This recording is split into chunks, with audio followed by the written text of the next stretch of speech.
வலியுறுத்தியிருக்கின்றோம். அதேபோல் பல்வேறு திட்டங்களுக்கு தேவையான நிதிகளையும் வழங்க வேண்டும் என்று வலியுறுத்தியிருக்கின்றோம். அதில் குறிப்பாக Mahatma Gandhi national rural employments guarantee ஸ்கீமுக்கு மத்திய அரசிலிருந்து வர வேண்டிய நிலுவை உடனடியாக அதை வழங்க வேண்டும் என்றும், அதேபோல் SSA திட்டத்தில் அந்த கல்வி திட்டத்தில் தமிழக அரசுக்கு விடுவிக்க வேண்டிய தொகையை உடனடியாக விடுவிக்க வேண்டும் என்றும், அதோடு தமிழகத்தில் தொடர்ந்து இருமொழி கொள்கை கடைபிடித்து வருகிறது, அதை தொடர வேண்டும் என்றும், நாடாளுமன்ற தொகுதி மறுசீரமைப்பை தமிழ்நாட்டிற்கு எந்த விதத்திலும் பாதிப்பு ஏற்படாத வண்ணம் அந்த மறுசீரமைப்பை நடத்த வேண்டும் என்றும், அதேபோல கோதாவரி காவிரி இணைப்பு திட்டத்தை விரைந்து செயல்படுத்த வேண்டும்.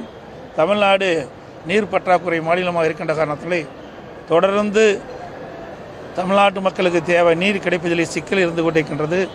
அதை நிறைவேற்றுகின்ற விதமாக நிலையாக தமிழ்நாட்டு மக்களுக்கு நீர் கிடைக்கின்ற விதமாக கோதாவரி காவிரி இணைப்பு திட்டத்தை விரைவுபடுத்த வேண்டும் என்றும், அதேபோல் நடந்தாய்வாளி காவிரி திட்டம் ஏற்கனவே அதிமுக ஆட்சி இருக்கின்ற பொழுது பிரதமர் இடத்தினுடைய கவனத்திற்கு கொண்டு வந்து அந்த நடவடிக்கையின் பேரிலே நாடாளுமன்ற ஜனாதிபதி உரையிலே அது இடம்பெற செய்து அந்த திட்டம் இப்பொழுது செயல்பாட்டுக்கு வர இருக்கின்றன. அதற்கு தேவையான நிதியை முழுமை விடுவித்து நடந்தாய்வாளி காவிரி திட்டத்தை நிறைவேற்ற வேண்டும் என்றும், அதற்கு தேவையான நிதியை மத்திய அரசு விடுவிக்க வேண்டும் என்று வேண்டுகோள் விடுத்திருக்கின்றோம். அதேபோல காவிரி ஆற்றின் குறுக்கே மேகதாது அணை கட்டப்படுவதாக அடிக்கடி கனடா அரசு செய்தி வெளியிடப்பட்டிருக்கின்றன. உச்சநீதிமன்ற தீர்ப்பின்படி மத்திய அரசு நடந்து அதில் எவ்வித உச்சநீதிமன்ற தீர்ப்பின்படி தான் மத்திய அரசு கனடா அரசை வலியுறுத்த வேண்டும். அதையும் எக்காரணத்தை கொண்டும் மேகதாதிலே அணை கட்ட மத்திய அரசு துணை நிற்கக்கூடாது என்பதையும் வலியுறுத்தியும், அதே முல்லை பெரியார் அணை நீர்மட்டம் ஏற்கனவே உச்சநீதிமன்ற தீர்ப்பின்படி 136 142 அடி உயர்த்தப்பட்டிருக்கிறது. 142 152 அடி முல்லை பெரியார் அணையுடைய நீர்மட்டத்தை உயர்த்துவதற்கு உச்சநீதிமன்றம் அளித்த தீர்ப்பின்படி அந்த அணையை பலப்படுத்த வேண்டும். அதை பலப்படுத்துவதற்கு தேவையான நடவடிக்கை மேற்கொள்கின்ற பொழுது கேரள அரசு தடையாக இருக்கின்றது. அந்த தடையை நீக்கி உச்சநீதிமன்ற தீர்ப்புப்படி அணையை உயர்த்துவதற்கு தேவையான நடவடிக்கை மேற்கொள்ள வேண்டும் என்று நான் கேட்டுக்கின்றேன். அதேபோல் தமிழகத்தில் ரயில்வே திட்டங்கள் பல நடைபெற்றுக் கொண்டிருக்கின்றன. அதற்கு தேவை நிதி ஒதுக்கீடு செய்யப்பட்டு அதை விரைந்து செயல்படுத்த வேண்டும் என்று கேட்டு, அதோடு தமிழகத்தில் டாஸ்மாக் மிகப்பெரிய முறைகேடு நடைபெற்றிருப்பதாக அமலாக்கத்துறை வெளியிடப்பட்டிருக்கின்றன. அதை முழுமையாக விசாரித்து தவறு இழைக்கின்றவர் மீது கடுமையான நடவடிக்கை எடுக்க வேண்டும் என்று வலியுறுத்தியிருக்கின்றோம். அதேபோல் சட்ட ஒழுங்கு தமிழகத்தில் அடியோடு சீர்கெட்டிருக்கின்றது. சிறுமி முதல் மூதாட்டி வரை பாலியல் வன்கொடுமைக்கு ஆளாக்கப்படுவது மிகுந்த வேதனை அளிக்கின்றது.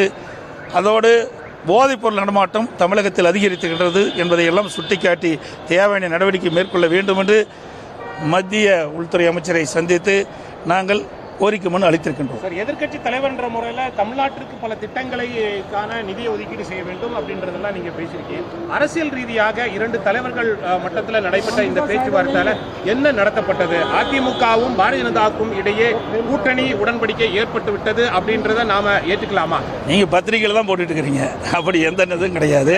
இப்போ முழுக்க மக்களுடைய பிரச்சனைக்காகத்தான் நாங்கள் வந்திருக்கிறோம். இன்னும் ஒரு ஆண்டு இருக்குது தேர்தலுக்கு. அதெல்லாம் கூட்டணி அமைக்கிறாங்க, இப்போ தான் பேச்சுவார்த்தை நடக்கிறாங்க, ஒரு 15 நிமிஷம் தனியாக பேசுனாங்க அப்படின்னு செய்தியெல்லாம் உங்களுடைய பத்திரிகையில் ஊடகத்தில் விறுவிறுப்பான செய்தி வெளியிடத்துக்கு ஆகும் ஒழிய அது மாதிரிலாம் கிடையாது. முழுக்க மக்களுடைய பிரச்சனையை பேசுவதற்கு தான் எங்களுடைய நாடாளுமன்ற நான் எங்களுடைய மூத்த தலைவரோடு சந்தித்து உள்துறை அமைச்சருடைய கவனத்தில் கொண்டு சென்றிருக்கிறோம். 40 நிமிடங்கள் நீங்க நேற்றுக்கு உள்துறை அமைச்சரை வந்து சந்திச்சிருக்கிறீங்க. பல்வேறு திட்டங்களை அதாவது அரசியல் ரீதியாகவும் பல மாதங்களுக்கு பிறகு நேற்றைய தினம் நீங்க அமித்ஷா ஜியை வந்து சந்திச்சிருக்கீங்க. கண்டிப்பாக அரசியல் ரீதியாக பேசியிருப்பீர்கள் என்று நாங்கள் எதிர்பார்க்கிறோம். கண்டிப்பாக அந்த அரசியல் ரீதியாக பேசப்பட்டது என்ன என்பதை கொஞ்சமாவது நீங்க சொல்லுங்க. அண்ணா திராவிட முன்னேற்றடைய நாடாளுமன்ற கட்சி அலுவலகத்தில் வீடியோ கான்ஃபரன்ஸ் திறந்து வச்சோம். அதை நேரடியாக பார்வையிட்டு அதுக்கு பிறகு நேரம் எங்களுக்கு கேட்டிருந்தால் வாய்ப்பு இருந்தால் பார்க்கலான்னு வாய்ப்பு கொடுத்தாங்க. மக்களுடைய பேசுவதற்கு வாய்ப்பு கொடுத்தாங்க. இதையெல்லாம் விளக்கமாக எடுத்து பேசணும். கிட்டத்தட்ட 40 நிமிஷம் சொன்னீங்க, 40 நிமிஷம் 45 நிமிஷம் ஒவ்வொரு திட்டத்தையும் எடுத்து சொன்னோம். நீங்கள் நடந்தாய்வாளி காவிரி திட்டம் என்னென்ன இருக்குது விளக்கணும். அதுபோல் கோதாவரி காவிரி இணைப்பு திட்டம் என்னென்னலாம் இப்பொழுது நடவடிக்கை மத்திய அரசு எடுத்து வருகிறது என்பதையெல்லாம் சுட்டி காட்டணும். அதே போல் இன்றைக்கு தமிழகத்தில் இன்றைக்கு டாஸ்மாக் நடந்த மிகப்பெரிய ஊழல் இன்றைக்கு அமலாக்கத்துறை நடவடிக்கை எடுத்திருக்குது. அதை பற்றி விளக்கமாக எடுத்து சொன்னார். அதே போதைப்பொருள் விற்பனை தமிழ்நாட்டில் அதிகமாக இருக்குது, அதையெல்லாம் விவரமாக கேட்டார். என்ன நடக்குது, ஏது நடக்குது, அதையெல்லாம் நாங்கள் விவரமாக சொன்னோம். அவரெல்லாம் கவனமாக எடுத்துக்கொண்டார்கள். தமிழ்நாட்டுக்கு தேவையான உதவியை செய்வோம் என்று சொல்லிக்கின்றார்கள். அதே போல் இந்த மிக மோசமான சூழ்நிலை தமிழ்நாடு சென்று கொண்டிருக்கின்றது. அதனால் மத்திய அரசு தலையிட்டு இதுக்கு முற்றுப்புள்ளி வைக்க வேண்டும் என்று நாங்கள் கேட்டுக்கொண்டிருக்கிறோம். ஏங்க இல்லை இருக்குது, இப்போ எலெக்ஷன் நடக்குது, எலெக்ஷன் அறிவிச்சிருக்கிறாங்க. அது வேண்டாங்க. போன தடவை 2 எலெக்ஷன் நடந்தது. 2019 நடந்தது. எப்போ கூட்டணி அமைச்சோம்? 2021 நடந்தது. முதல் நீங்கள் சிந்திச்சு பாருங்கள். எல்லாமே தேர்தலுக்கு நெருங்கும் போது தான் கூட்டணி அமைப்பாங்க. கூட்டணி என்பது வேற, கொள்கை என்பது வேற. எங்களுடைய கொள்கை எப்பொழுதும் நிலையானது. கூட்டணி என்பது சந்தர்ப்ப சூழ்நிலைக்கு தகுந்த மாதிரி மாறும். இப்போ இருக்கிற திமுக கட்சியோடு இருக்கிற கட்சி, திமுக கூட்டணி அங்கே வைக்கின்ற கட்சியில் அங்கேயே இருக்க போதா? அதெல்லாம் கிடையாது. அதாவது அந்த நேரத்தில் எப்படி சூழ்நிலை ஏற்பதோ அதுக்கு தகுந்த மாதிரி தான் கூட்டணி மாறும். இப்போ நான் கிட்டத்தட்ட நீங்கள் பார்த்தீங்கன்னா அடுத்த மார்ச் தான் நடக்குது. இன்னும் ஒவ்வொரு ஆண்டு இருக்குது. ஒவ்வொரு ஆண்டுக்கு முன்பாகவே உங்களுக்கு விறுவிறுப்பான செய்தி வேணும், பத்திரிக்கை செய்தி வேணும் என்பதற்காக போட்டு கொடுத்து எங்கள் இடத்துல வாங்காதீங்க. எங்களுடைய நிலைப்பாடு தான். தமிழ்நாட்டு மக்களுடைய பிரச்சனையை ஆளுங்கட்சியாக இருந்தாலும் சரி, எதிர்கட்சியாக இருந்தாலும் சரி, மக்களுடைய பிரச்சனையை முன்வைத்து மக்களுக்கு தேவையான பிரச்சனையை தீர்ப்பு வைப்பதிலே முனைப்பாக இருக்கின்ற கட்சி அதிமுக கட்சி என்பதை தெரிவித்து அனைத்து ஊடகங்களுக்கும் பத்திரிகைகளுக்கும் நன்றி, வணக்கம். வலியுறுத்தியிருக்கின்றோம். அதே போல பல்வேறு திட்டங்களுக்கு தேவையான நிதிகளையும் வழங்க வேண்டும் என்று வலியுறுத்தியிருக்கின்றோம். அதில் குறிப்பாக Mahatma Gandhi national rural employments guarantee ஸ்கீமுக்கு மத்திய அரசிலிருந்து வர வேண்டிய நிலுவையை உடனடியாக அதை வழங்க வேண்டும் என்றும், அதே போல் எஸ்எஸ்ஏ திட்டத்தில், அந்த கல்வி திட்டத்தில் தமிழக அரசுக்கு விடுவிக்க வேண்டிய தொகையை உடனடியாக விடுவிக்க வேண்டும் என்றும், அதோடு தமிழகத்தில் தொடர்ந்து இருமொழி கொள்கை கடைபிடித்து வருகிறது, அதை தொடர வேண்டும் என்றும், நாடாளுமன்ற தொகுதி மறுசீரமைப்பை தமிழ்நாட்டிற்கு எந்த விதத்திலும் பாதிப்பு ஏற்படாத வண்ணம் அந்த மறுசீரமைப்பை நடத்த வேண்டும் என்றும், அதேபோல கோதாவரி காவிரி இணைப்பு திட்டத்தை விரைந்து செயல்படுத்த வேண்டும். தமிழ்நாடு நீர் பற்றாக்குறை மாநிலமாக இருக்கின்ற காரணத்திலே தொடர்ந்து தமிழ்நாட்டு மக்களுக்கு தேவை நீர் கிடைப்பதிலே சிக்கல் இருந்து கொண்டிருக்கின்றது. அதை நிறைவேற்றுகின்ற விதமாக நிலையாக தமிழ்நாட்டு மக்களுக்கு நீர் கிடைக்கின்ற விதமாக கோதாவரி காவிரி இணைப்பு திட்டத்தை விரைவுபடுத்த வேண்டும் என்றும், அதேபோல் நடந்தாய்வாளி காவிரி திட்டம் ஏற்கனவே அதிமுக ஆட்சி இருக்கின்ற பொழுது பிரதமர் இடத்தினுடைய கவனத்திற்கு கொண்டு வந்து அந்த நடவடிக்கையின் பேரிலே நாடாளுமன்ற ஜனாதிபதி உரையிலே அது இடம்பெற செய்து அந்த திட்டம் இப்பொழுது செயல்பாட்டுக்கு வர இருக்கின்றன.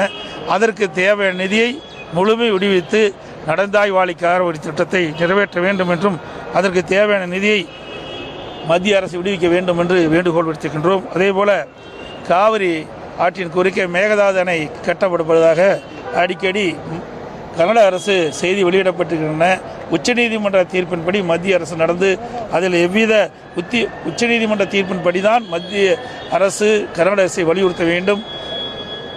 அதையும் எக்காரணத்தை கொண்டும் மேகதாதிலே அணை கட்ட மத்திய அரசு துணை நிற்கக்கூடாது என்பதையும் வலியுறுத்தியும், அதே முல்லை பெரியார் அணை நீர்மட்டம் ஏற்கனவே உச்சநீதிமன்ற தீர்ப்பின்படி 136 142 அடி உயர்த்தப்பட்டிருக்கிறது.